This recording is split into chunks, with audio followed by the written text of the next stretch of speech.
Good morning students. आज हम लोग क्लास 10th की वास्तविक संख्या के बारे में बताने वाले हैं। क्या होती है वास्तविक संख्या?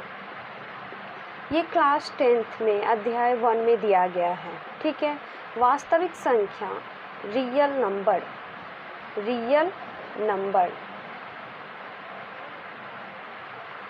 ठीक है। ये मैथ का टॉपिक है। ठीक है।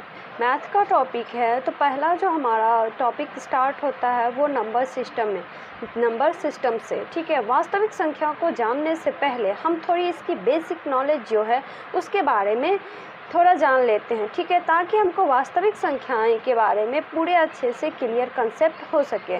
ठीक है। तो हम लोग जब भी वास्तविक संख्या के बारे में जानते हैं तो संख्या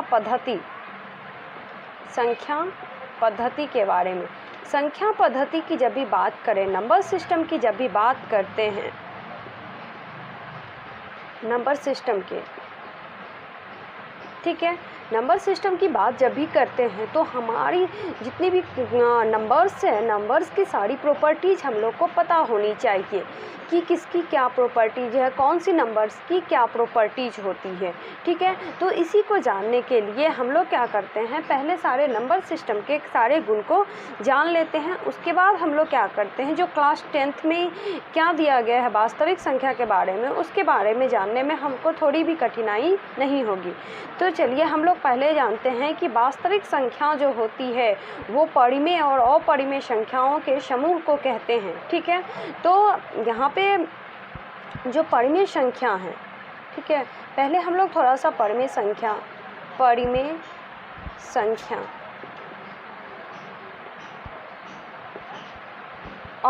अपरिमेय संख्या के समूह को कहते हैं। और अपरिमेय संख्या के समूह को कहते हैं।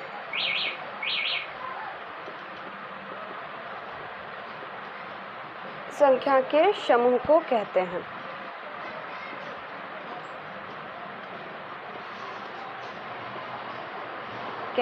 वास्तविक संख्या। ये तो हम लोग को क्लियर हो गया। ठीक है। अब हम लोग ये जानेंगे कि ये जो परिमेय संख्या है, क्या इसके अंदर भी कुछ आता है? क्या इसके अंदर भी कुछ था, इसके बाद परिमेय संख्या है, उसके बाद वास्तविक संख्या आई है? तो हम लोग इसी के बारे में जानने के लिए जान लेते हैं। ठीक है, कि कैसे ये परिमेय संख्या होती है।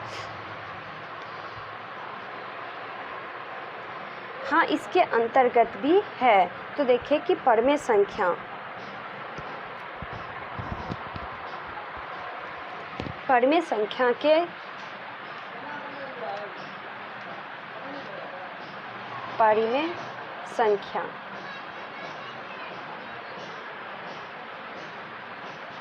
के अंतर्गत जितना भी आता है, जैसे सम संख्या, इवन नंबर,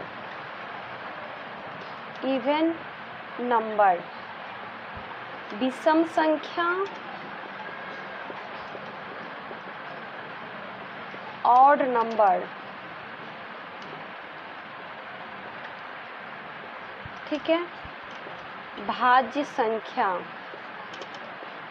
संख्या को हम लोग और भी नाम से जानते हैं। ठीक है। भाज्य संख्या को ही हम लोग संयुक्त संख्या कहते हैं। इसे हम लोग यौगिक संख्या भी बोलते हैं। और इस सारे को हम लोग कंपोजिट नंबर कहते हैं। Composite number. ठीक है। भाज्य संख्या, संयुक्त संख्या, यौगिक से अब आ गया अभाज्य संख्या, प्राइम नंबर। ठीक है। अब बात आती है अभाज्य संख्या, उसके बाद आ गया पूर्ण संख्या, होल नंबर, प्राकृत संख्या, नेचुरल नंबर। अब आ गई बात पूर्णांक संख्या। पूर्णांक संख्या, इंटीजर नंबर, इंटीजर नंबर, ठीक है, इंटीजर नंबर। तो हम लोग ये सारे जितने भी संख्या है, संख्या पद्धति के अंतर्गत, ये सब सारा परमित संख्या के अंतर्गत आता है, ठीक है। तो हम लोग जानते हैं कि जो परमित संख्या होती है, जिसे हम लोग अंश और हर के रूप में लिखते हैं, अंश और हर के रूप में लिखते हैं,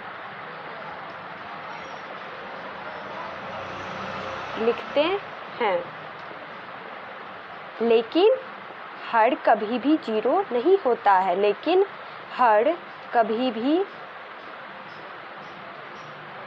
0 नहीं होता, 0 नहीं होता, ठीक है।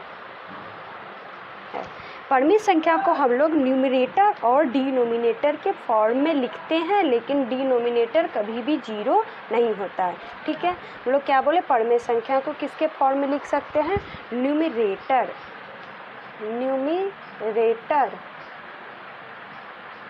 और डिनोमिनेटर, लेकिन डिनोमिनेटर भी नेवर भी 0, ये 0 नहीं होगा, ठीक है। तो हम लोग इसके कंसेप्ट को, जैसे हम लोग को परमित संख्या को समझाने के लिए बताया जाता है कि P/Q के रूप में लिखा जाता है, Q नेवर भी 0, ठीक है। हम लोग कुछ भी लिख सकते हैं ना, R/S, S नेवर भी 0, राम/श्याम, राम अपॉन श्याम, श्याम नेवर भी 0। मीन्स कहने का यही तात्पर्य है कि डिनोमिनेटर